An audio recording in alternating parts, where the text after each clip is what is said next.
The motherboard. Nobody buys a PC to stare at this thing, but every single part you do care about is completely useless without it. Think of it as the switchboard of the whole machine. Every wire, every chip, every card runs its signal through this one board first. Here's what most people don't realize until it's too late. The motherboard isn't just a connector, it's a gatekeeper. It decides your CPU socket, your RAM generation, how many drives you can install, even what's on the back panel of your case. Sizes range from full ATX down to mini ITX. Bigger board, more expansion room. Smaller board, more desk space. And this is where wallets get hurt. Buy an AMD processor and an Intel board and it simply won't seat. That notch isn't cosmetic, it's there to save you from yourself. Somebody drops $400 on a new chip, gets home, and discovers it physically cannot go in their board. Congratulations, you own a coaster. RAM has the same trap. Grab DDR5 because it sounds newer, plug it into a DDR4 board, and it just sits there mocking you. Basic boards start around $100, solid mid-range lands near $200, and the loaded ones with Wi-Fi and RGB flare push past $400. Unless you're overclocking, you rarely need the top shelf. If the PC were a stage show, the motherboard is the stage itself. Nobody applauds it, but there's no show without it.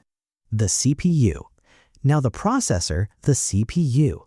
Every click, every tab, every frame of a game passes through here first.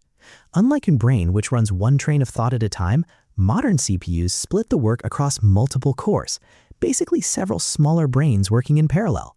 4 cores handles browsing fine, 6 to 8 and you're comfortably in gaming territory, 12 plus and now you're rendering 4K or running simulations. Then there's clock speed in gigahertz, how fast each core fires, but don't trust the number blindly. A newer 4 GHz chip will often beat an older 5 GHz one because architecture improves faster than raw speed does. One catch: push a CPU too hard without proper cooling, and it deliberately slows itself down to avoid frying.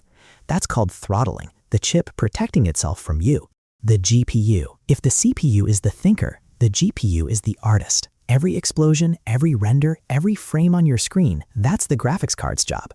Where the CPU handles tasks one at a time, the GPU throws thousands of small calculations at the screen simultaneously. A lot of chips ship with integrated graphics, fine for office work, useless for real gaming.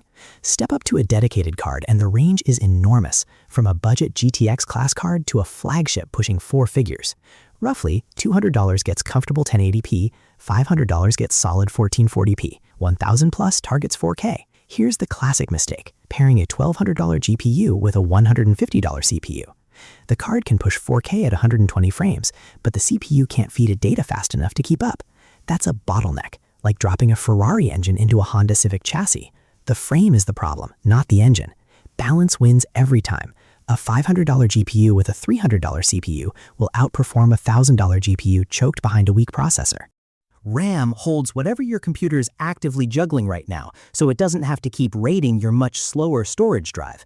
Picture your hard drive as a packed garage, and RAM as your tool bag. You can't carry the whole garage, but what's in the bag you grab instantly. 8 gigabytes is a small bag, fine for email. 16 gigabytes is the sweet spot for gaming and everyday multitasking.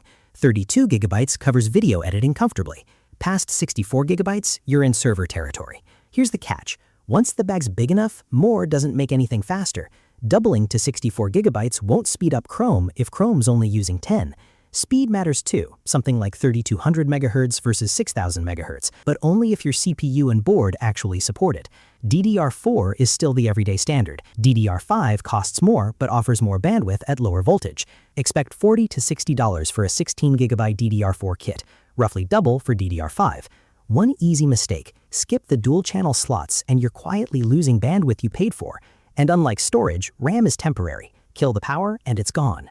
Storage. Where do your files actually live once the power's off? Traditional hard drives, HDDs, have done this job for decades. Spinning magnetic platters, a little arm reading and writing data. Cheap, durable, huge capacities. Great for backups and movie libraries. The trade-off is speed. Booting an OS off a spinning disk feels like watching paint dry. Enter the solid-state drive. No moving parts, just a memory chip. Dramatically faster, dramatically more durable. If you're reviving an old PC, an SSD swap is the single biggest upgrade you can make. SATA SSDs are the older, slower flavor.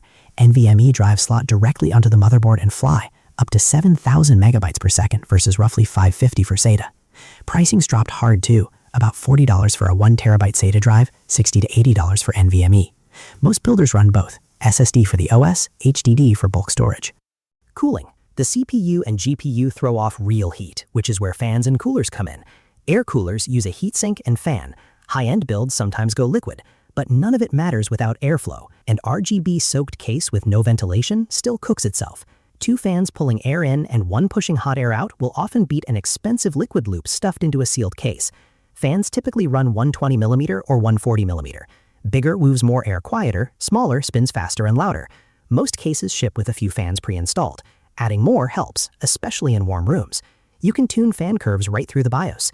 A PC that runs cool simply lasts longer. Power supply. The PSU gets zero attention and might be the worst place to cut corners. Cheap units have genuinely caught fire or sent damaging spikes through a motherboard, turning a solid build into scrap. Spend on an 80+ gold unit from a real brand, and that's the difference between a PC that lasts 5 years and one that dies in 6 months. PSUs are rated in watts, typically 500 to 1,000 for a desktop, depending on how hungry your CPU and GPU are. Online calculators will get you close. Efficiency tiers run bronze through platinum. Gold tends to be the sweet spot. Modular units let you skip cables you don't need. Non-modular comes with everything permanently attached, which turns cable management into a chore. A good PSU won't add a single frame per second. It just quietly protects everything you spent money on. The case. Every part needs a home, and that's the case's job. It's not just a shell, it's the frame your whole cooling setup depends on. A good case leaves room for fans and clean airflow. A bad one chokes both and turns future upgrades into a fight. Cases come in full tower, mid-tower, and small form factor. More room versus more desk space. Mesh front panels breathe better than solid glass fronts, which look great and trap heat. Budget cases start around $50. Solid mid-range runs $80 to $120. Tempered glass and RGB won't speed up a single frame. Just don't sacrifice airflow chasing the look.